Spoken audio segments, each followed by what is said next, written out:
Hey, Jesse. Hey, Jayson, what's going on? We're here for another episode of the J Squared podcast. And Jayson, we got, as always, another great guest. Who do we have today? Boom Boom Mancini, the champion of the world. With a name like Boom Boom, you got to be good. Yeah. you can sell anything with the name Boom Boom, right? The Boom Boom Room could be a club, Boom Boom Ribs, right? Boom Boom Car Sales, but Boom Boom Ray Mancini, that's right. There's only one of him. That's right. The former WBA Lightweight Champion of the world, Ray Boom Boom Mancini, here to tell us so much about his boxing career, boxing in general, a lot of great stories. And Jayson, this is a fun time. Yes, it is. So I'm looking forward to this. Let's go. Let's go right here on the J Squared podcast. All right. And we're now joined by our guest here on the J Squared podcast. It is former WBA Lightweight Champion, the great Ray Mancini, Ray Boom Boom Mancini. Ray, thanks so much for taking the time and joining us here on the show. Thank you, Jesse. I appreciate you and Jayson having me. I'm very flattered. Thank you. Boom, boom. Hey, before we get started, you got to get your boxing name. Everyone's got to get a boxing nickname, right? That's so we got Layson, Jayson, and Jabbin' Jesse. Hey, Jayson, baby. Hey, I'm gonna start off with what's my man Warren Zevon, but he said, "Hurry home early, hurry on home." Boom Boom Mancini is fighting Bobby Jacone. You remember that? How about that? Warren Zevon. I was a big Warren Zevon fan growing up. Werewolves of London, Lawyer Wives of Money. Warren Zevon. Let me just say it. Warren Zevon was alternative before there was such a term. Right. You know what I mean? My brother is one of the greatest songwriters of all time, and in 1987, I went out in '85, got to LA in '85. 1987, I get a call from my agent and says, "Hey," he said, "Do you know who Warren Zevon is?" I said, "Yeah, man, sure." I said, "I love Warren Zevon." And he said, "Well, he wrote a song about you. I wrote a song about me." I said, "Yeah, he's a big fight fan." I never knew that, and it was coming out on his album, which was being released by Arista Records, I believe. I believe it was, if it was Arista, I'll think it was. And they want to know if you have a problem. I said, "No, can I hear it though?" Yeah. And I'll tell you what, when I heard that riff, I go, "Oh man, now here's a tribute." That was one of the best opening riffs I ever heard. How about this? The band that played on that song, the band, that was recorded. Who's the band? Who's the band, Jess? REM. I was saying, really? REM. Wow. Yeah, how about that? REM was the band that played on the record. So in the studio, they recorded it. So that was pretty cool. Yeah. So that is cool. That's amazing. Yeah, that's incredible. And how about this? And then they said, "Well, would you like to meet him?" I said, "Sure." So I went down to a West Hollywood to a studio, and he was recording, at that time, the videos for one of his other songs on the "Leave My Monkey Alone." And who's he doing it with? So I go into the studio, the king of funk, George Clinton. Wow. Atomic Dog. The Atomic Dog, George Clinton. Yes. And who's choreographing the video? Paula Abdul. Wow. So I walked in. She didn't know who she was. We just met this before she hit, Right. But, Atomic Dog, man. Man, George Clinton. So yeah, so that was pretty cool, man. So you're like, you're like, this is what it's like to move to LA. Yes, it's funny you said that. When I first went out there, that's exactly, you start meeting people, and you go, "Oh man, this ain't bad." Look, early on, when I was out there for about a year or so, I met a girl. I started dating a girl, and her best friend was dating Smokey Robinson. Now, the funny thing is, Smokey I'd already known. I met Smokey like in the early 80s doing different appearances for, we had a charity that we have a mutual friend at the charity. So I knew Smoke. But I'm saying, so we went on a double date. I thought to myself, kid from the south side of Youngstown dating with Smokey Robinson. This ain't too bad. This ain't too bad. Oh, that's amazing. Yeah. Ray, I want to go to the start a little bit, because I know obviously your father, Lenny, was a boxer. Just how early on when you started, was boxing, did that take a hold on you where you knew you wanted to be a boxer when you were growing up? My man, I love that. Took a hold on you. My man, you be Jesse. I mean, I think you're a writer, man. I think you're right. I tell you, look, Jesse. I tell you what. From day one, I never knew I wanted to be anything else. It's the truth. You know, people even later on after I won the title, people would say to me, "Well, if you weren't a fighter, what would you have done?" I said, "I can't answer that. I can't because there's nothing else I wanted to be. I always wanted to be a fighter." Now, people would say to me, "You're a fighter because you're your father." I say, yes and no. Yes. I wanted to be my father. He's everything I wanted to be as a man, as a husband, as a father, as a fighter. But he's the one who tried to talk me out of it in the worst way. He's the one who tried to tell me when I was 18, Raymond, I had to fight. It was depression. I had no other job. I had to fight to eat. You got so many other opportunities because I had an academic as well as athletic scholarship to go to college. I had a professional baseball offer at that time, and he wanted me to pursue that. I said, no, I want to win that title for you. So what's he going to say? And, you know, if you look back, and I think back even myself when I had my own children, you know, and if I thought if my children would tell me that, what would I say? You got to let them pursue their dreams, obviously, but you want to direct them in the right way, obviously. And you know, becoming a boxing champion in the world, that's so obscure. That's so, you know, even my town of Youngstown. I don't know, Jayson, if you know much about my town. Youngstown, Ohio is the second biggest steel producing city in the world. Pittsburgh was one, we were two, forever. Since the turn of the century, we are at the forefront of the industrialization of America, making the bombs and, you know, for you know, during the wartime. So we were there. And so we were, Youngstown was truly a melting pot of Eastern European, Western and European, Eastern European people, because they came from all over to get jobs in the steel mills. You know, we have a large Slovakian community, you know,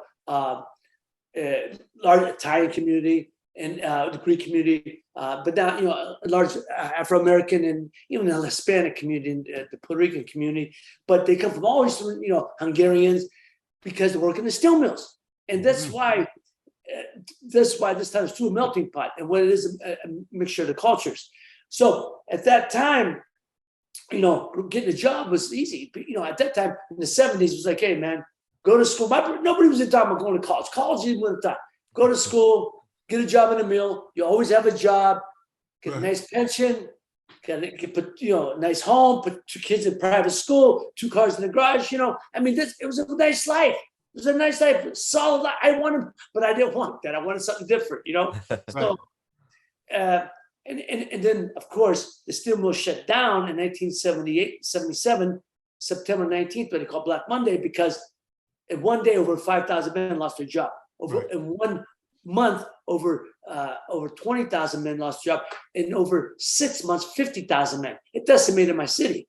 So there was nobody. So, you know, so a lot of guys at that time were either, you know, trying to find other jobs, but at that point, you know, not going back to school, or you could turn to the other side, the organized crime. See, Youngstown's also we're one of the few cities of our size, maybe the only city of our size controlled by 2 major families, Cleveland and Pittsburgh. So we have all of that, and you know, I'm not glorifying. That's just what is, you know. Yeah. So that was at that time when steel mill shut down. It was either figure another job, go to school, or go work with the wise guys. And if you're a young kid, go out now, go get an education. Me, I just want to be a fighter. So I took for me, it was the easier route, but it's the harder reality. But but I was very fortunate to make it. I was fortunate to succeed, fulfill my dream. And Ray, and coming from a meager upbringing in Youngstown, in '82 when you won the WBA championship, you know, and you beat Fryer. Did you come home with this? Was this, because back then we were also called, you were also called, I always wanted to be a boxer also. But you were called like a prize fighter. So you brought home the prize. What did you do with that? What did you do? Was your dad was Lenny still around, your dad? Oh yeah, no. My parents there at ringside. You know, I always said, you know, this for my father always. And first of all, when you said about when I won the title, I won it was a Saturday. We come home Sunday. I get home that evening. They had the city. They picked me up at the airport, brought me in the city, in downtown Youngstown. There was a parade. They had a victory parade. It was like the Yankees winning the World Series. It was like that. Yeah. It was unbelievable. I'll never forget. It was one of some unbelievable things in my life. You have to understand, my relationship with my city is a little different than most. I love my city. I've always fought for my city. I've always bragged about my city. I'm very proud to be from here. And so we have a and things I've done over the last, even when I went to California, even though it was 1985, I've always maintained a home here, and I would come back and forth. And to even my entertainment projects, I've done 5 projects over the last 20 years here because this is my home, and this is why, and I know that people would respond and be very encouraging, to me. So it's been good. So this is why, and then we, when they had when I won the title, we have a large history of boxers here in the city, in the surrounding areas, in the valley. They call it the Mahoning Valley, even though we're not in the valley, but that's just called. But we have a large in the next town over, Warren, Ohio. So Ernie Shaver's from Newton Falls. I just was at his funeral. I spoke at his funeral a couple weeks ago, and so we were all considered local fighters, But we're the only city of our size over the last 20-something years. Well, I think anytime we have 5 world champions from here. I was the first, but a city of our size, where we have more champions per capita than any other country, any other city. Wow. We're very proud of. So we have a large history of boxing here, but to do it and be the first one, I'm very proud of that. And then again, it encourages the town, because the town, look, we were knocked on our ass. We had nothing happening. We were the unemployment. When I defended my title here in 1982, my first title defense, we had 28% unemployment, 28%. And, I'll never forget, I tell the story all the time. And I apologize, yes, and Jayson, I hope you don't mind, I'm rambling, but I'm going on stories. But no, this is your podcast. We're here to hear your stories. Yeah, come on, Jay. My first title defense, I'm defending against Ernesto España, #1 contender. Yep. We wanted to do it in Youngstown at the university, and to show you, the university, one guy on the board, and I know him, and I don't want to say that. To this day, every time I see him, I want to just spit in his eye. You know what I mean? And he's one, and they wanted to charge us $20,000 to rent the university. My manager, David Wolf from New York, said, $20,000. So why would I pay you $20,000 when I can rent Rupp Arena down in Kentucky for $2,000? I can rent the Seattle Superdome for $2,500. I could get the one in Detroit, which was, where the Super Bowl was played. I forgot what name it was. Yeah. I could get that for $3,500. Why would I pay you $20,000? If Mancini's going to make money, we're going to make money. Now the jerk off would realize you make it up through concessions, parking, everything, the residual. But exactly. Ticket sales, all that. The vision is this big, this big. Yeah. So the mayor of the next town, Warren, Ohio, which it's all Youngstown to me, but it's the next town over. He said, we want Raymond here. He gave me the football stadium, outdoor, and it was a high school football stadium, Warren Harding High School, where the Browner brothers played, Maurice Claret played. We had a lot of, Paul Warfield played. I mean, his rich history of football in this valley, right? But they gave me an outdoor football. So now it's going to be outdoor, right? And it could seat whatever it is, like 16,000. And then plus the seats on the floor. So it's going to be close to 20,000 people. Now, Bob Arum, promoting the fight, Bob Arum was to charge $100 a ticket. $100 for ringside, $50 for reserve, $20 for general admission. I said, Bob, you can't do that. So what do you mean I can't? I said, you can't do that. People can't do that. They ain't got the money for that. Mm-hmm. What do you want me to do? I said, you got to cut the tickets in half. 50 for ringside, 20 for reserve, $10 general admission. Oh, shit, I can't make no money that way. Oh, you're crazy. I said, Bob, we'll make it up in volume. People will come out. They support people. It's great. Well, man, so it was for 20,000 people. They had the seating and everything for it. But he made me sign an addendum to my contract that if he was expected to make X amount of money. If he lost money, for whatever reason, it was coming out of my end, my purse. I said, okay. Yeah. Now, all week, we're supposed to get torrential rains, threatening torrential rain on that day. right? Yeah. Oh God. I get up Saturday morning, sunshine, blue skies. Oh, thank you, God. Thank you. Oh God, thank you. True story. If you ever see this picture, the pictures, that I took a picture for Sports Illustrated on that cover of that. Right. Sunshine, blue sky, but it was supposed to be raining. Oh wait, so there's something to say about that, man. I mean, good Lord had things in mind, because that wasn't supposed to happen, and but it did, and 20,000 people, and it was one of the greatest days of my life, and I think one of the best events ever around this area, So.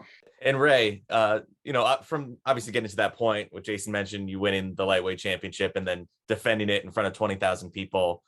Obviously, that doesn't happen overnight. It takes a long, brutal run to get to that point.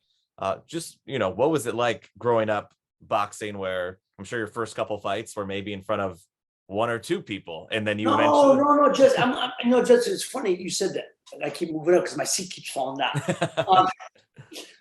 My manager, let me go back. My manager, David Wolf, was David Wolf. Jayson, you might know. Yeah, I know David. Yeah. You might, Jayson, because David Wolf wrote a bestseller. He was an author. He was a writer. That's best-selling author. When he wrote TV producer, movie. He wrote the book Foul on Connie Hawkins, based on Connie Hawkins' life, right? And then I got to, and Dave was an interesting guy. During the 1972 Olympics, he was writing for Life magazine, so he was there covering the Olympics, and he was in boxing, and that's how he became friends with Dwayne Bobbitt during that time. But he was also there. There's a picture, Dave, when the shooting started happening with the Arabs and the Israelis. The Arabs started shooting.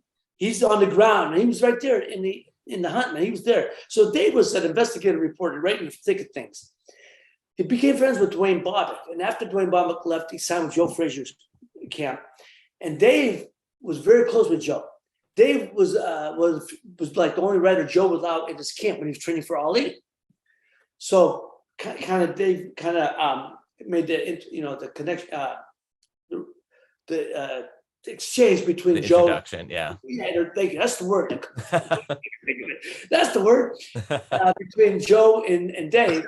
Dwayne, yeah, and then Dwayne signed with Joe's promotional group, and it didn't work out, obviously, and so Dwayne left, and he asked Dave to mentor. Dave said, "Look, I'm a writer." He said, "But man, can you help me, please?" So David learned a lot by just being around Joe in the camp. So he was a smart guy. So Dave started managing Dwayne. And then he got him, enough fights that he was going to get him ready to fight Ali for the title. He got him back, he won some fights. So now they fight. One fight he has to have Kenny Norton. It's on national TV, right? Mm-hmm. It's a fight that Dave didn't want. Anybody want that they pressed, and Dwayne won. No. And what happens? He gets knocked out in the first round. That's it. And Dwayne just, couldn't handle mentally. And Dave still could. He said, "Look, I could get you back. Win a couple fights, we'll get you back in line." But Dwayne just didn't want it no more. Anyhow, so that's how he got Dave's introduction into boxing. So now it's the 1979 Golden Gloves, and he sends a group to Indianapolis to find the best professional prospect, the best pro prospect.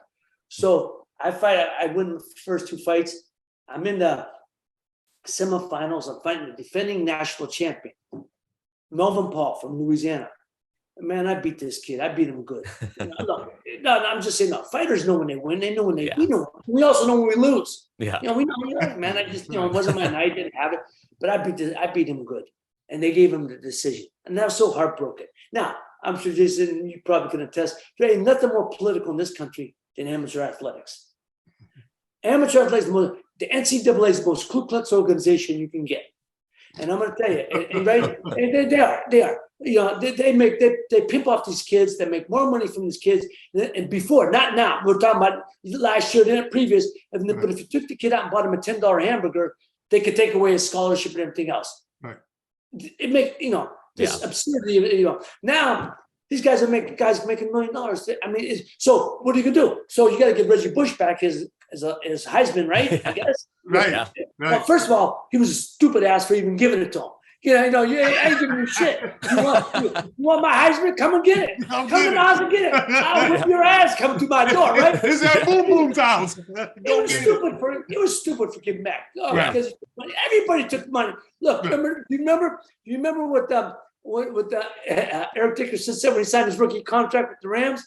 He said, "What do you think?" He said, "I took a pay cut." I took a pay cut. Yeah, man. Come on. So, anyhow. So Griff was with Dwayne, and Griff goes to find the best pro prospect. Griff comes in the locker room. I'm heartbroken. I don't want to. I'm so disgusted. But Griff knew one of the trainers from our city, who's our representative. They met each other in the national tournaments and stuff. His name was Pete Tomez. So Pedro said, "Hey man," he said, "Can I talk to him?" So he come in and he introduced himself. I say, "Man, my name is Murphy Griffith." He said, "Man," he says, "Young man, I'm gonna tell you something. You ain't never gonna win no national title, but you could be a hell of a good pro, and you could get to a world title, and I can help you." He said, "What do you want to do?" I said, "Man, I ain't never fighting another amateur fight. I'm tired of shit. I'm done." "Well, I can help you get there. What do you know?" And so he gives me his card, and he says, "Just stay in touch with me over the next. I'll call you next week, and can I get your information? Give him my information." And sure enough, next week, called me. I know what I was doing, how I was feeling, and just kept staying in touch. Now at that time, I had like hurt, broke my thumb, and had to get a little surgery on it. So I was gonna be out for a little time. And Griff kept calling. He said, "Hey man," he said, "you're gonna make a hell of a pro, and I can help get you there." He said, "I work with a guy named Dave Wolf, and Dave, has me in touch with you. So I'm gonna put you in touch with Dave," and so on. I said, "Okay, great." So now but those Griff went down. Dave told him to find the best 3 pro prospects. So he thought I was the best pro prospect. He signed Gene Hatcher, or he mentioned it, signed. He said Gene Hatcher and Leroy Murphy. Top 3. How about Gene Hatcher? Both guys wanted winning world titles. Wow. Leroy Murphy won light heavyweight, Gene Hatcher and junior welterweight. So he had a good eye to tell. So he knew what he was doing. Yeah. Yeah. So now I come back and I got I got a surgery on my thumb. I'm going to be out for a few months. And I'm talking to David Wolf. In the meantime, there's some local wise guys that want to handle me, right? So they want to get together with me. They were before the amateur, before the nationals, they want to, "Raymond, when you're done, we want to speak to you." Yeah, no problem. So now I'm talking to Dave Wolf, and I'm talking to these guys. So me and my father will have a meeting with these guys. I knew these guys for a long time. I said, "Hey, Raymond, look, we're new to the business. We want to take you on. We're just starting a new company, and we want to sign you to our first contract." I said, "Great." And they said, "We're going to buy you an apartment. I'm rent you an apartment, buy you a new car. But we're going to pay," at that time, I was like, "pay you $250 a week just to train." My father says, "We'll take it. We'll take it." yeah. My father come from depression. I go, "Oh, Dad, relax. Yeah. Relax, hold on." I said, "Look, man, what can you guys do for my career?" "Well, I got to be honest with you, Raymond. We're new to the business. We don't, we're learning the business. We're going to hire a booking agent to get you fights. And we're talking to Angelo Dundee about training you. And why this is significant, and you guys will understand what I mean." So I said, "Oh, not him." So I find out later, they went to Angelo, and he said, "Hey," somebody went to him and said, "Hey, would you be interested in fighting this young kid coming from the amateurs, Ray Boom Boom Mancini?" I said, "Boom Boom Mancini?" He says, I knew the father. The father was a hell of a fighter, man. I don't know nothing about the kid. Who's the kid? I said, "Well, kid from Youngstown, blah, blah, blah." He says, "I got my hands pretty. My hands are pretty full." He said, "I got another Ray. He's doing pretty good for himself." At Angelo's 90th birthday party, Ray Leonard was there. I said, "Yeah, Ray, you did pretty good for yourself." True story, right? Yeah. So Angelo passes on me. And the reason why you'll understand this. So now I tell people this. When I do speaking game, I tell people the story, especially when I speak to young kids going to college, out of high school stuff, because then later on, Lou Duva. I met Lou Duva when I was 15 years old. Lou Duva, Lou Duva, Freddie Flintstone. Fred Flintstone, I like Lou. Lou could scare a bulldog off a meat truck. My man, my man wasn't ugly. He was ugly. Hey, Tim, I got to interrupt. Let me tell you the story about Lou Duva. So Lou Duva had a fighter named Junior Jones. You remember Junior Jones? I know Junior from Brooklyn. From Brooklyn, right? So Junior was a big fan of mine. We became friends. And he said, Jay, he said, would you do me a favor? I'm like 48-0 or something. He goes, will you carry the belt in for me at the Garden? I'm fighting this guy. And I said, carry the belt in? But it'll be my honor. I'll carry the belt in, So Lou Duval was like, no. We don't want Jayson Williams carrying the belt in. I got somebody else in mind. So here it is, NBA All-Star. I'm carrying the belt in, and Junior Jones gets in, and boy, this kid knocks Junior Jones out in about one round, and I'm carrying Junior Jones out. And Lou Duval looks over and goes, I told you we should have had Charles Barkley carry the damn belt in. Charles Barkley.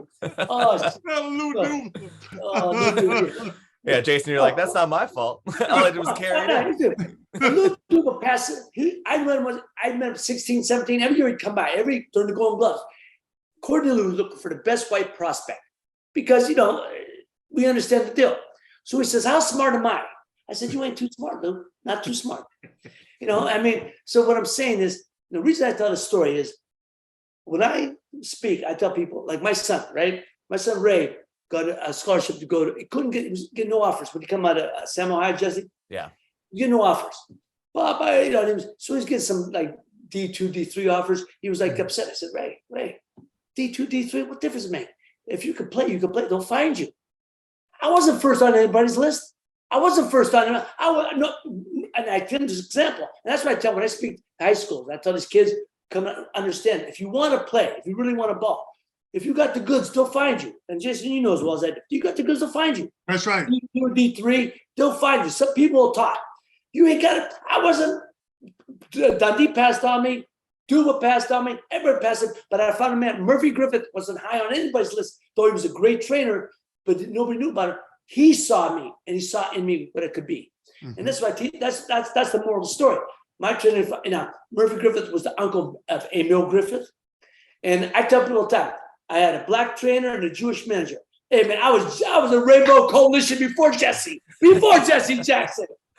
Yeah, tell me about that. You can win, boom boom. You can win.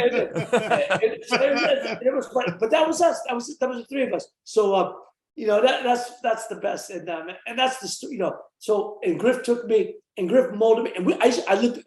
So now the wise guy said, "Well, we're going to do this, we're going to do that." I said, let me talk. So Dave Wolf calls me. He hears about, I get this offer. I tell him, these guys are here's the offer. He says, well, here's what I'm going to do for you. I said, I'm going to float you $600 when you get here. You're going to pay it out of your first purse. First fight, you're going to pay it back. He says, I ain't promise you nothing. You're going to come in, you're going to sleep on Griff's couch until you start making enough money to get your own apartment. He says, but I'm going to keep you active. I'm going to keep you fighting. He said, but young man, here's the bottom line. You do your job, I'm going to do mine. And if you do your job and I do mine, I'm going to get you the world title. That's all I wanted to hear. That's all I wanted to hear. So I moved to New York, lived on Griff's couch. And Griff was the best, and he'd say to me every day, man. And Griff, first of all, would I get to road work? Griff would do road, get up, we'd do road work together. Griff was a 30-year Navy guy. He'd go run through Central Park with me. Griff was doing road work with me. Griff took off his belt, he was shredded, man. He embarrassed me. When he took his shirt, he looked like, look at this guy, man. But that's what I'm saying. And when we went to eat, there was a little diner on the corner of 72nd and Broadway. And it was a little Greek diner. And we'd eat breakfast there, we'd eat dinner every day. And he just talked, he said, young man, you're gonna be my first world champion. I said, Ray, you're gonna be my first world champion. He said, man, he said, we're going to do great things together. And every day we talk, and that's was the best. Our relationship, man, I love that man as much as I can love anybody. I love him, and my parents loved him because how he was treated me, with me. And that's the moral of the story. People don't understand. A relationship between a fighter is different than a team sport. Right. The trainer and a fighter is different, even different than the manager and the fighter. Right. Because we're living together. We're in the gym doing the grunt work every day, going to the grind.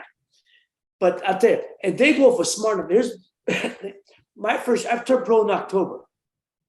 First fight brought me back in front of my hometown fans, right? Fought first pro debut in Youngstown, Ohio. My second fight was a week later at Phoenix. My third fight was in Washington, D.C. My fourth fight was in December in Dallas. I had 4 fights before the end of the year. But what I'm saying is Dave was smart enough to bounce me around the country. Well, the other thing I forgot to tell you, my stablemate at the time was Too Tall Jones. Remember Too Tall Jones? Remember Ed went into, he retired from football, went into so Dave signed him. Wow. So Griff trained him. So me and Ed, we didn't live together, but we lived together. I mean, on the road, we got to road together. We trained together at the same, at the gym, same time. And Ed was the best. I loved him, man. And let me tell you something. I'll never tell you. That was no publicity stuff. Ed really wanted to try it. He really wanted. And then I tell you, he trained as hard as anybody. If he fought the same type of guys, if guys were coming out of the Olympics, who they'd be fighting. He fought real guys. The only problem with that, and he was not, he could punch like a son of a gun. The problem is he just did his hands. He didn't have, he was hurting. His hands kept getting hurt. And if you ain't, look, you get your hands, tools of the trade. Yeah. Never gonna have a problem. Right. But what did he do? Finally, he had to retire from boxing. He went back to the Cowboys, and he became all pro again. So I mean, it's just. But that's what Dave was able to take. Make the spin. So I was on Too Tall's cards, and then until I started going on my own, and then even later on, after I went to top, Ed would come to my fights. So we remained friends, lifelong friends. But it was just what I'm getting to is. Dave was smart enough to keep me fighting. My first full year as a pro, 1980, I fought 12 times. Wow. Average once a month. But, there's one time I fought 3 times in 12 days. Wow.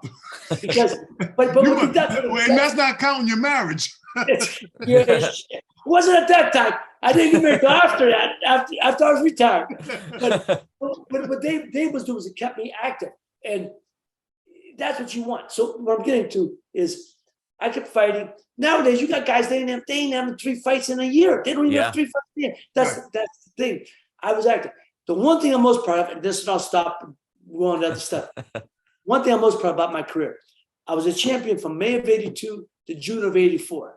In them 24 months, I had 7 title defenses. Wow. That's 1 every 3 months. That's right. That's 1 every 3 months. There's guys that don't have 7 fights in 7 fights in 20, in 24 years. I mean, I don't know. These guys ain't fighting. They fight. It's just I was active because my style of fighting was not made for a long career. I knew that. I sacrificed longevity to get in and make my score. I was able to get in and make my money. And when I retired at 24, people, you're too young to retire. I had no love for it. First thing is, Jayson, I'm sure you heard this. I started when I first turned pro. I was 18. I used to go to train at Times Square Gym, right? Once I would go down to Gleason's when it was down near the Guard on 31st. Mm-hmm.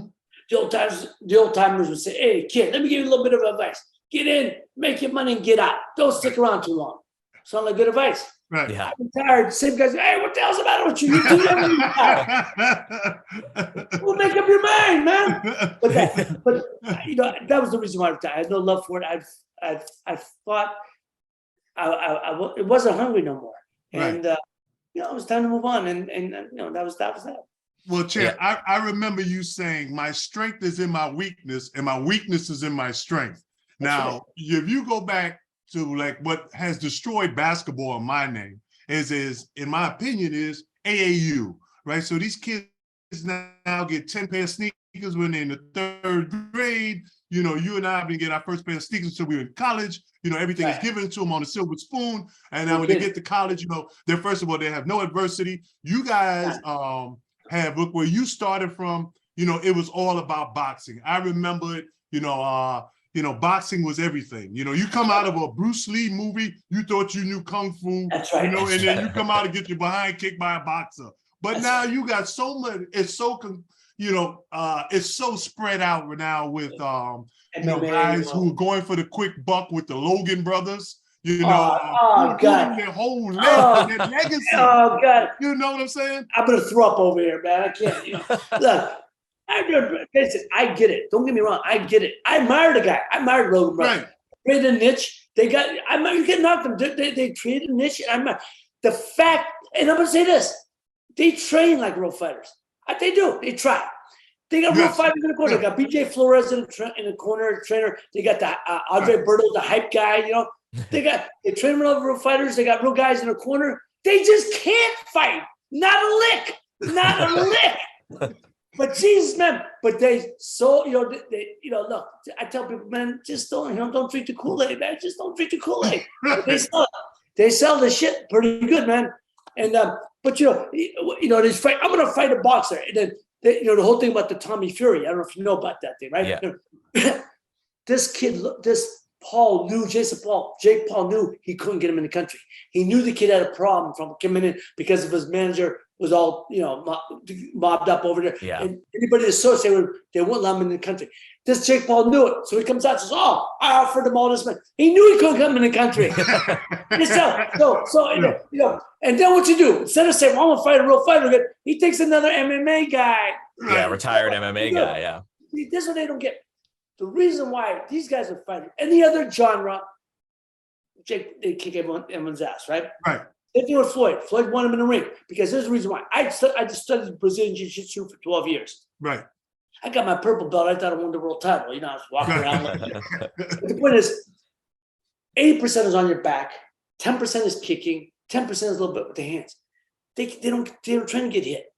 You got to get trained to get on. You can't get once in a while. I mean, it's got to be constant every day, so your body gets used to it.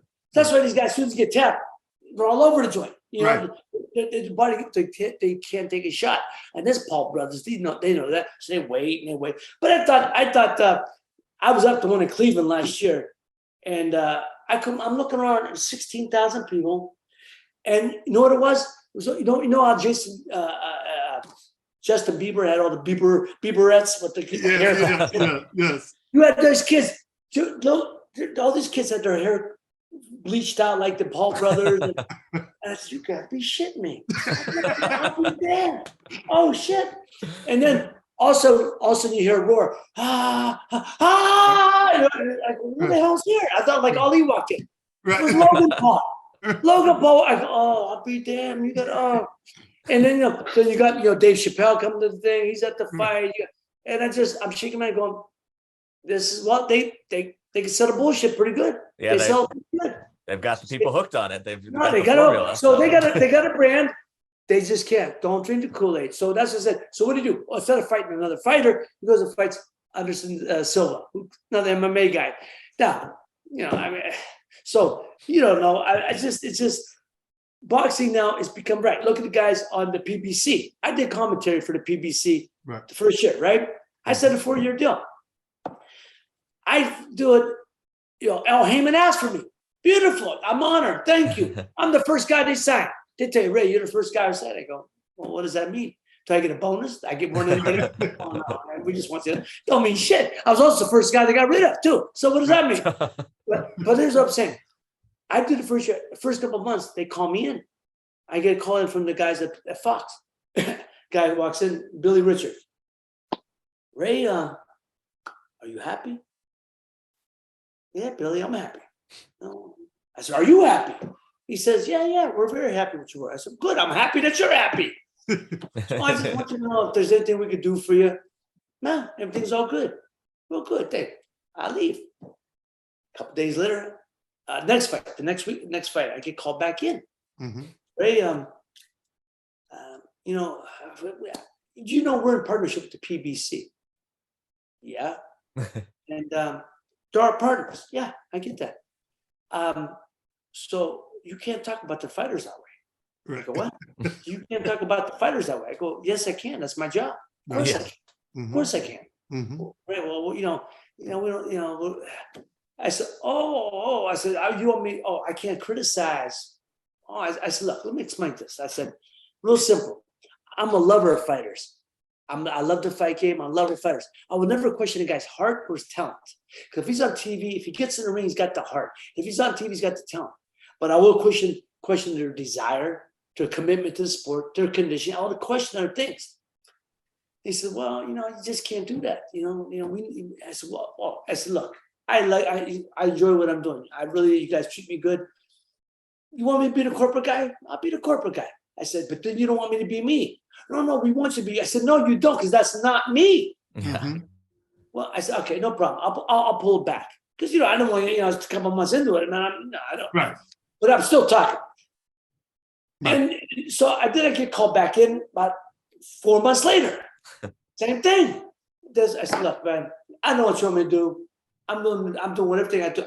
But you know what? Everybody I run into, people on the street, guys say, hey, man, appreciate what you do, man. You ain't no homer. You tell it like it is. Right. That's the thing I care about.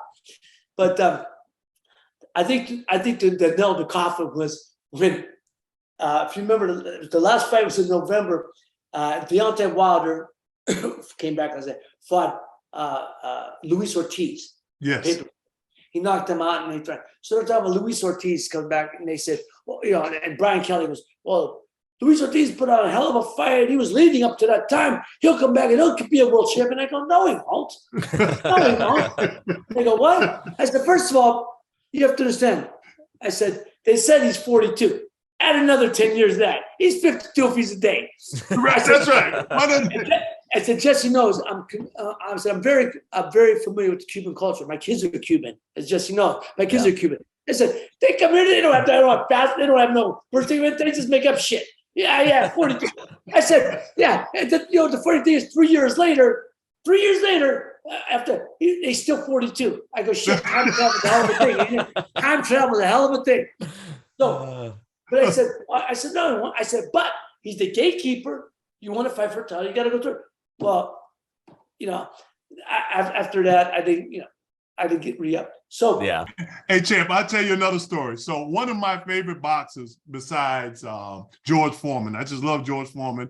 I got a chance to hang out with him when I was doing USA Network, and I was doing HBO, and I was doing some boxing with HBO. And there's a couple of things I wanted to speak to you about. One, don't let me get and forget about it, is the union. First of all, you guys need a union worse than anybody, you know, because when you guys are gone, you are gone, you know, like where, you know, we have a union, we have a players association, we have things to fall back on, health insurance, we have pensions. You guys are out there on your own. You know, even with us, you know, they take out all the stuff from the government and the taxes and everything before you even see something. They give you you guys are young, they give you a bunch of money and they say, okay, make sure you do this, make sure you do that, make sure you get this and make sure you get that. And then you got nobody, almost like a prisoner, which I have been, where you have no voice. Right? You really don't. And if God forbid, I'm gonna tell you something. I love HBO, but soon as I started talking about unions and starting, all of a sudden, you know, my appearances started getting shorter and smaller, and you know, and they started pushing me toward USA Network, and then USA Network was very resistant. Then I was gone. You know, so that was it. But you guys definitely need a union. Well, first of all, just so Jayson, about this. Back in the 40s, they started trying to start a boxers union. Back in the 30s, my father was one of the guys that was leading that charge too. And there's a couple of guys. There's the middleweight champion. I think his name's Steve Belois, Mike Belois. The two brothers fought. My father and several of the fighters tried to great. They don't want to hear it then. It's nothing new. They tried to do it in the 80s, Jake. Wow. But here's the rub. Here's the reason why.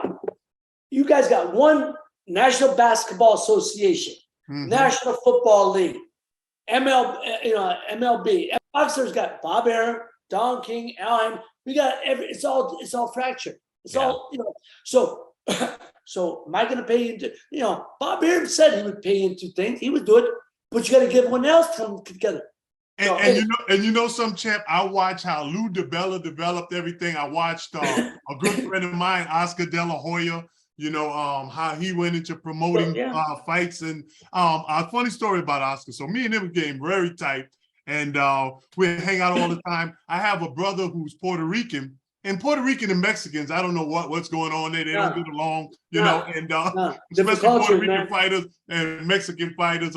But so Oscar came over to my house, and my brother's Puerto Rican. He's on the couch, and Victor goes, man, you know, I'll take Oscar and I'll beat the brains, I'll box him. And so Oscar De La Hoya, I'm thinking, is going to say, you know, nah, man, leave it alone. Oscar goes, I'll fight you. And I'm like, oh, my God. And then my brother goes, well, where we going to fight? And he goes, downstairs in the garage. Move out to the Rolls Royce J. That's like a ring. We'll fight in there. And and my brother looks at me and he goes, well, I'm just going to hit him with anything I can, or a jackhammer or something. I said, well, see, now you know that Oscar wasn't no chump, but Oscar was willing to fight my brother downstairs, who's not a little guy, in the parking lot, in the garage. But let me just tell you this, Ray. We went down to Vegas, and this is one of the things that haunt me to death. Me and Oscar was so tight, and he told me he's going to beat Pernell Whitaker. And Pernell Whitaker, I know from the streets. I know him a long time, and we're in Vegas. And Oscar De La Hoya gives me tickets to sit with his parents. But the night before, and I'm still kind of working a little bit with HBO, with the boxing and stuff. And so all of a sudden, Pernell Whitaker comes and knocks on my door at 3 o'clock in the morning. Boom, boom, boom. He goes, yo, Jay. And I go, what's up? He goes, man, why are you hanging out with these Germans? And he called Oscar a German. I don't know why, right? And he goes, I'm going to beat Oscar tomorrow. And I go, what? He goes, yes, man. Go downstairs, put a bet in right now. I'm going to beat Oscar De La Hoya. So I'm like, oh, my goodness. So I'm trying to call a couple other boxers, we'll see what's going on. And I go, shit, what the hell? So I go down, and this is probably going to get me in trouble somewhere down the line, but I put $100,000 on Pernell Whitaker. But I'm sitting with Oscar De La Hoya's mom and dad. And Pernell, I think, champ, is beating him the whole fight. And then we get to the 12th round, and then all of a sudden, Pernell stops throwing punches, right? And I'm like, well, I don't know boxing as well as Pernell does. Sweet Pea must think he won the fight. But he didn't throw one punch or maybe 2 punches in the whole 12th round. So I'm saying, and he looks over at me, gives me the wink, like we're winning. I think it was 3-1 odds or something crazy. I'm going, wow, I just won $300,000. And they go to announce the fight, right? The winner. And they go, and the winner is Oscar De La Hoya. And I'm like, yes, yes. I'm just like, oh God. I'm like, I don't know where I'm gonna get this $100,000 from, but I'm gonna get it back. But I'm standing there, sitting there, and I'm rooting for Oscar De La Hoya with his parents. Meanwhile, I bet Sweet Pea, But you remember that fight? He didn't. He might have beat him. Pete slapped the shit out of him. Right. Pete won the fight. Of course he did. Right. But look. Pete also slapped the shit out of Julio Cesar Chavez down in San Antonio. Right. He should have won. Let me tell you, Pete, I got to become friends with Pete later on. And that one, good brother, man. Good people. Good brother. One of the top 5 lightweights of all time. Right. No dispute. Right. Brother can flat out ball. I'm flat. Right. You're a turn ball, right? Yeah. I just fucking see it's making me nuts. Now, and boom, boom goes down. And boom, boom goes down. But see, here's the thing. People don't understand. You understand. That's called, I tell people that's called show business for a reason. Right. Business comes on for the show. That's right. Oscar, Pete didn't sell, mean anything to Vegas. Oscar was done everything to Vegas. That's the same thing. Chavez was the old, the old horse going on the way out. He was, and Oscar was the young blood on the way out. So look, no, he didn't beat Pete. But and Pete got also on the other side. If you look at the first fight when Pete fought Jose Luis Ramirez in Paris, they called it a draw. Yeah. He kicked the shit out of Ramirez, but then he came back to the rematch and won it outright. Right. But what I'm just saying is, Pete was never going to substitute. Pete wasn't a big seller, ticket seller, as we know. And nobody wants to fight him because he's the worst type of guy to fight. He's so skilled, so efficient, and it'll make you look bad. You can never look good against Pete in the ring. So, but let me tell you, he slapped shit out of this De La Hoya. He did. And so, hey, I'm going to tell you this. That's your guy. When he fought Trinidad, right? Right. Fight of the century. And he stopped the shit out of Trinidad for 8 rounds. Right. He stopped from the last 4 rounds, he did nothing but run, right? Decision goes to Trinidad, right? Which I have no problem with it, because if you're going to, in the biggest fight of the century, Ray Leonard, Tommy Hearns, Frazier Ali, Trinidad, you got to close the show. You got to close the show. You don't do what he did. And what did he say after the fight? He said, and I never heard a fighter ever admit this. Okay, give him the last 3 rounds. Give him the last 4 rounds. Okay, give him the last 4. I won the first 8. Right. Who the fuck admits that? Right. Who says that? Right. Who says that? Right. Now, see, I'm not a fan. That's neither here nor there. I admire, let me say, I respect his fighting. I say this, they say he got in the ring with everybody. Yes, he did, but he didn't fight everybody. Jesse, it's like, you know, look, I wasn't everyone's flavor. I get that. Boxing is something about flavors. Certain guys ain't your flavor, but you can't say that it ain't good. Yeah. They can't fight it. So, you know, it may not be my flavor, but man, it's damn good. It tastes good. It's just not my flavor. So that's kind of what the boxing game is. I wasn't everyone's flavor. I get that, but man, but you got to admit, when a guy can fight, he can let it fight. And I admire what De La Hoya did. I really did, and I have no problem with that. Yeah, no, Ray. Couple more before we let you go. Obviously, I know you talked about this at length, and you know what ensued from there. But in the midst of your title defense, obviously your iconic, incredible fight with Duck Koo Kim, which obviously, you know, he passed away after that fight in the ring. And I know, as I said, you've talked about that a lot and kind of your battle with depression and going through that. And I bring that up obviously because, you know, Jayson, obviously you've talked about helping people with depression, but just what was, you know, the aftermath of that and just you kind of trying to rebuild from that moment and go forward? Well, first of all, you have to say, you know, it was a prime time, right? At that time, before that fight, I just signed a endorsement deal, 3 of them, for commercial cereal company, to be the spokesperson for a cereal company, a soft drink company, and an apparel company, major companies. Yeah. And after that's me a breakout. After that fight, well, you have to say this is the first fight at the permanent outdoor facility at Caesar's Palace. Because previous, when you know Ray and Tommy fought, and when Holmes and Cooney fought, they resurrected a facility and then they tore it down. Yeah. This was the first fight at the permanent outdoor facility. So prime time this afternoon. So they got all the glitterati there. You got there's Frank Sinatra's at ringside, and Leroy Neiman, and there's going to be Lou Rawls and Bill Cosby, and there's George Brett, and there's, you know, it was just boom, boom, boom, all, you know, all the sports world, and you know all the people in Vegas here, Robert Goulet. So it was great, man. And the fight. So now the fight is a great fight. It's a great fight. If that didn't happen, what happened? It'd be one of the fights they showed on ESPN or we showed replete all the time. But because of it, there's nothing good about it. Mm-hmm. And previous to that, I was the number one attraction on television. Ray had retired. I was the number one attraction on television.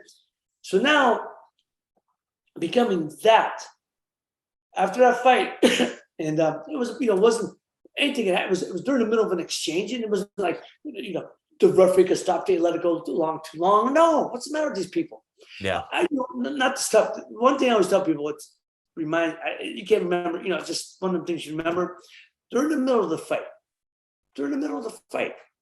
After the fight, the Griffs give me the water. I'm spitting out the water, and I thought, I don't know if I'm hallucinating because my mind and body went to a whole different place, man. You know, because that fight, that was the only fight I ever thought about quitting in the middle of the ring.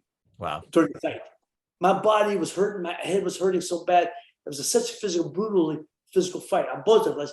I just, like, you know, but, you know, it's the whole saying that the body, the mind's, you know, not, but the body wants to keep pushing. The body keeps moving. So now I thought, I'm looking at, and after the fight, I said to my cornerman, my assistant trainer, Chuck Fagan, I said, Chuck, I got to ask you, was I hallucinating, or was Bill Cosby in our corner? He said, oh, yeah, man. Oh, yeah. He said, oh, yeah, man. During the fight, he come over and he leaned over and told my guys, not like in a fat Albert voice, will you tell that boy to move his head? Meaning me. And Chuck said, hey, Bill, I love you. Get the fuck out of here and go sit down. Yeah, he's going. Yeah, get the fuck out and go sit down. But what I'm saying is one of the crazy things that was I hallucinating or not, right? Yeah. Okay. And after the fight, what happens? It was a great victory. We celebrated. We're gonna have the party in my suite. I come back, and this is what I tell people. After the fight, I go back to my hotel. Both eyes are swollen, shutting on me. So my mother's got an ice pack on this side. My sister's got on this side.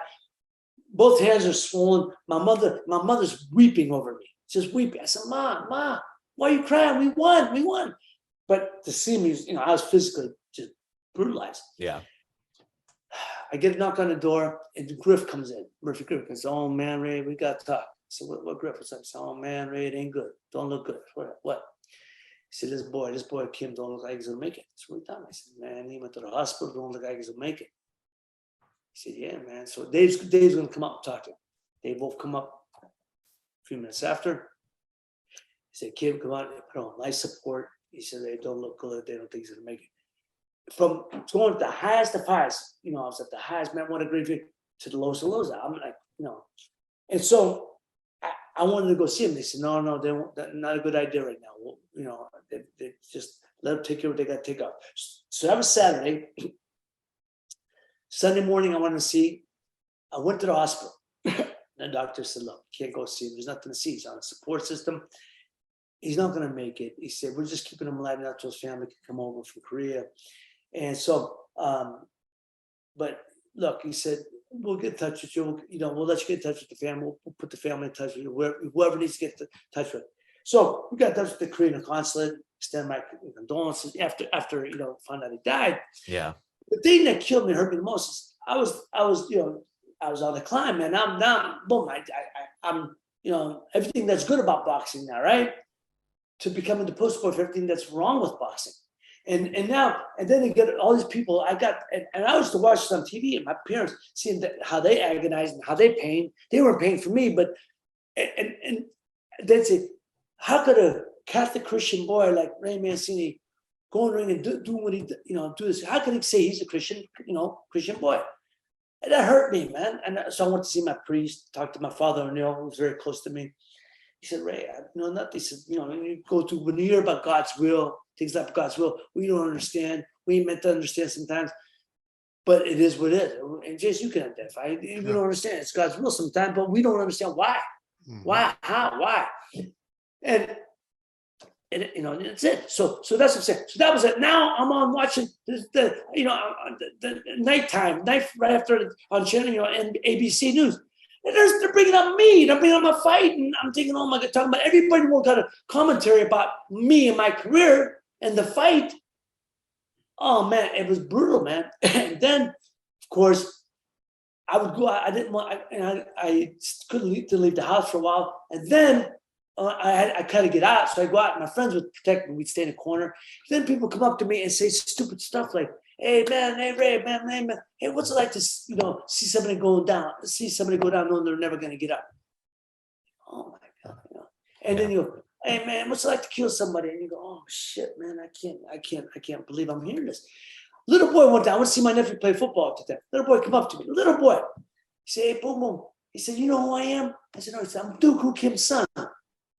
I said, "Where's your father?" I'm gonna whip his ass. I mean, this little kid didn't make it. So this is the stuff that was happening. Right. Yeah. It was, and my mother said to me, she'd sit there and she'd cry. I said, "Raymond, I wish there was something I could say. I said, "Ma, there's nothing you can do. I got to get through it. I got to get through it on my own, and I will.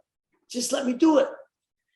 That was ours. It wasn't me. Because I know what my parents had to go through, with my family had to go through, comments made to relatives, whatever, friends of mine, my best friend, that's the stuff that was hard to watch.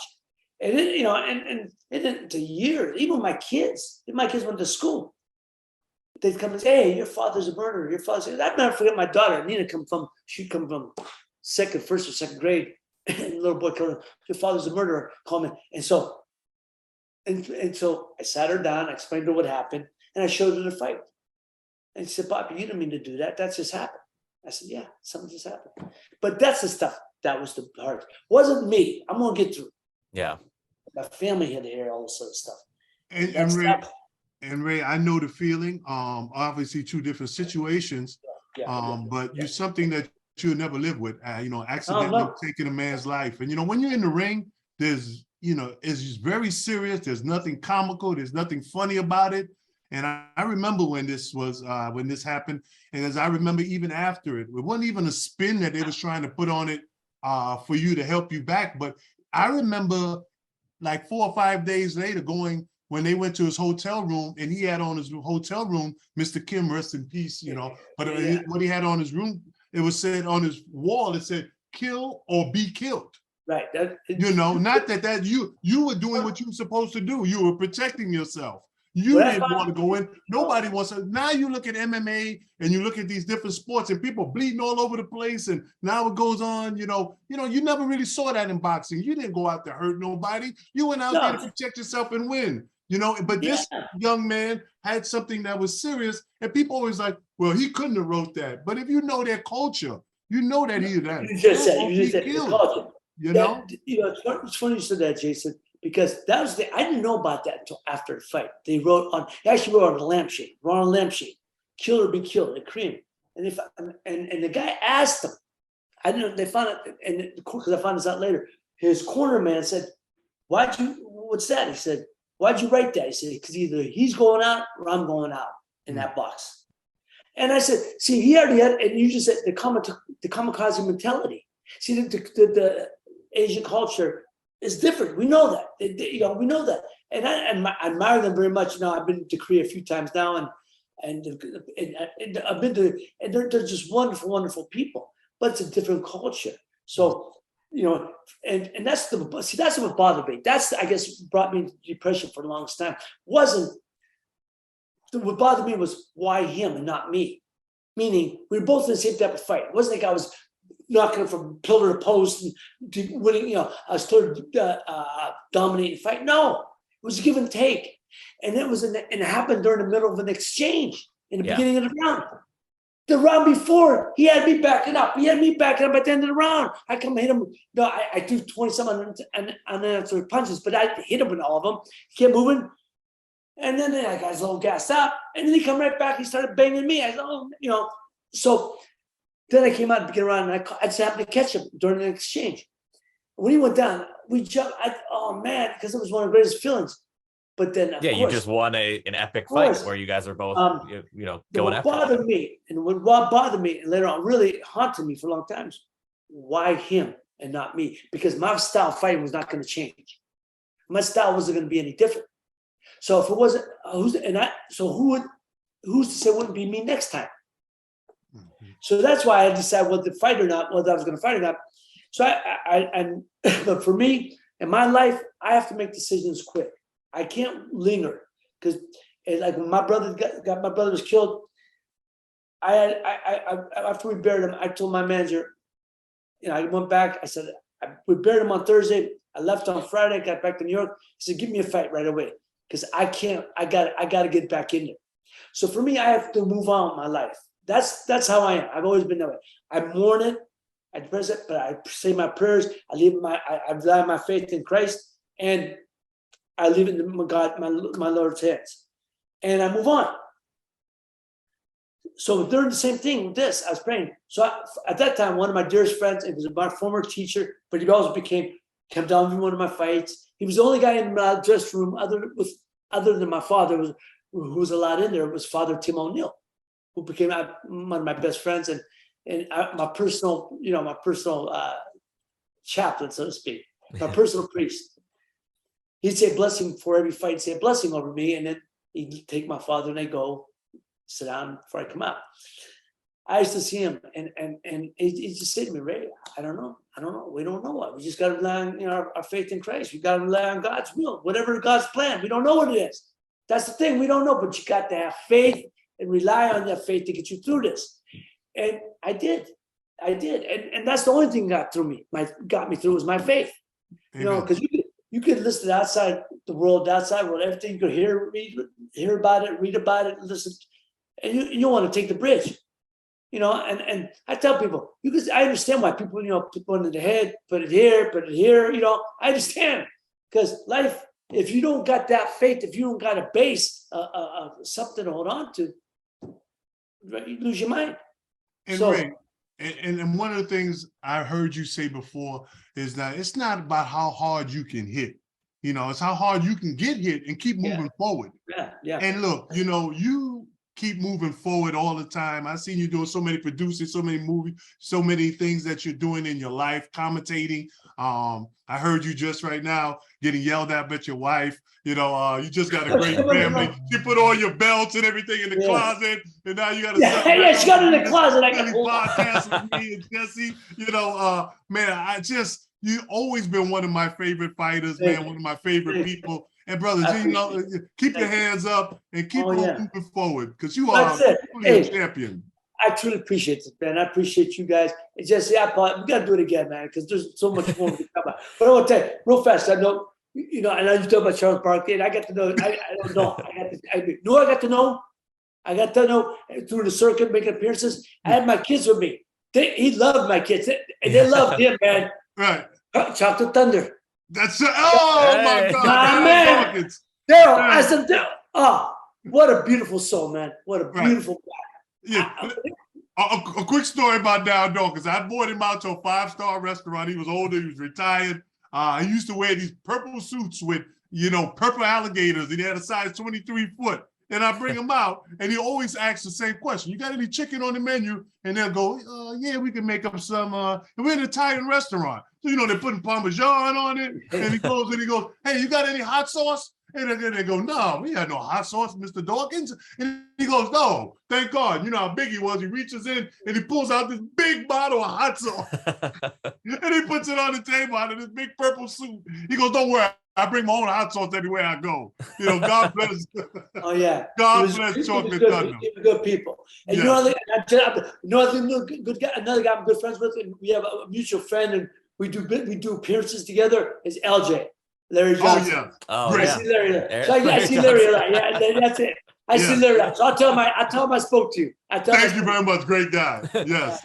Yeah. Tell him, Ray, that the 4-point play is still one of the best moments in our sports lives for the Knicks fans out there. So, but Jesse, one more story for Champ before he leaves. Yeah. So, hey Ray, so we're at Michael Grant. You remember Big Mike Grant? Must 6'8", 6'9", heavyweight. Yes. And we went to his wedding. And we're with Holyfield. And I'm getting a chance to spend with Holyfield. And he's on the dance floor, and we're in the club at the wedding. And he's dancing. And sweat is going everywhere, man. He's just so hard. And he didn't come off the dance floor for like 5 hours. And I was like, hey, Champ. I was like, why are you dancing with everybody in so long? He goes, man, you see this face? Before I was the champ, nobody would dance with me. So anytime somebody get a chance to dance with me, I'm going to dance with them. And I never forget, we walked out of the club. It was a certain Latin gang that said something to him, like something like, oh, you're not so big. I could take you. You know, and I never forget what he said. He said, you touch me, and your first boxing lesson is free, my brother. That's Holyfield story. Real fast. I'll never forget what a reporter said about Holyfield. He said, because, you know, he's a real Christian guy. He said he holds the Bible in one hand and his dick in the other. Because, you know, spreads the word, but he's spreading the seed too. Spreading the seed. The brother wants to talk about it, but he's knocking everyone up. Come on, man. You can't. Oh, that's amazing. Man. Yeah. There's no better way to cap this off than that. Yes. Ray, thank you so much for coming on the show. We appreciate it. And as you said, we'll definitely have you back for sure. Hello to mom and dad, man. Let's do it again. Because we got to talk about a whole lot more stuff. I was going to say, we've got the whole movie career and career and everything. So we'll get got a couple things in offer. Hopefully by then I'll have an announcement to make. So hopefully next time. And come back on and share with us, Champ. Jayson, and Jesse.